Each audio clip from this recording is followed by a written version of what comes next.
sa isang ospital sa Maynila, puro mga menor de edad ang sinusugod na biktima ng paputok. Live mula sa Jose Reyes Memorial Medical Center, nangunguna sa balita si Mon Gualvez. Mon, gaano karami ang mga biktima ng paputok na dinala na dyan?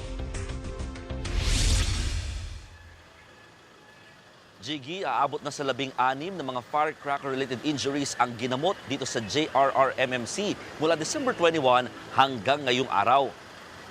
Halos napantayan na ang bilang sa parehong panahon noong isang taon.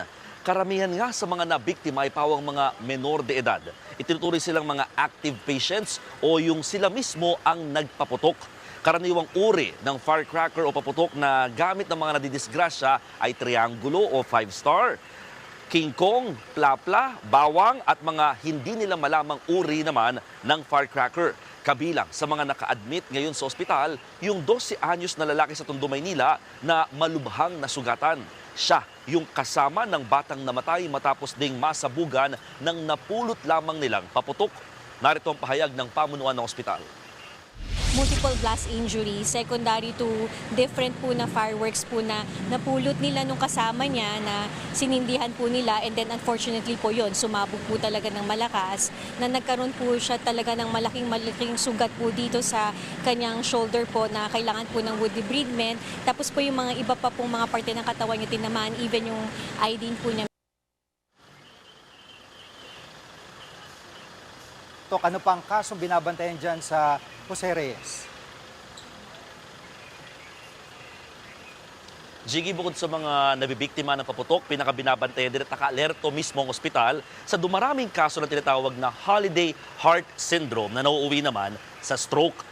Mula December 21 hanggang kaninang umaga, lampas 50 na kaagad ang naitala ng JRRMMC na holiday heart syndrome cases. Sila yung mga nasobrahan ng kain at inom ng alak na nagresulta nga sa stroke. 4 na ang nasawi dahil dyan. Posible pa raw na madagdagan pa yan sa mga susunod na oras kasunod ng medyanoche. Narito ang pahayag ng pamunuan ulit ng ospital. Kapag po ganito pong holiday po, lahat po gustong-gusto kumain, no? Napapabayaan po yung kanilang diet. So yan po yung isa sa mga reason po. Tapos syempre meron na silang comorbidities, meron na po silang hypertension, meron na po silang existing medical problem. Samantala, aabot naman sa halos 100 ang isinugod ditong insidente sa kalsada. Marami sa kanila nagmaneho ng laseng. Jiggy, nitong hapon lang din, isang 19 anyos na babae ang isinugod dito sa JRRMMC. Ang biktima nagme-make up lang daw sa loob ng bahay ng tamaan ng pumutok na firecracker galing naman sa labas. Walang tigil sa pag-iyak itong babae at di niya talaga maidilat ang kanyang mata dahil doon pinaniniwalang pumasok yung bahagi ng paputok dulot nga nitong nangyaring pagsabog sa kanilang area. Nakailang pasaway na daw, nakailang saway na daw yung magulang ng bata sa mga nagpapaputok sa labas, pero hindi pa rin daw ito tumigil hanggang sa nabiktima na nga ang kanilang anak. Nakatutok naman dito ang mga doktor, particularly ophthalmologists, para nga mabigyan ng atensyon itong biktimang latest dito sa JRRMMC. At yan ang isa sa mga binabantayan din nila ng mga posibleng maging biktima sa mga susunod na oras. Yan muna ang latest dito sa ospital. Balik sa iyo, Jiggy. Yan po ulat ni Mon Gualvez, live mula sa Maynila.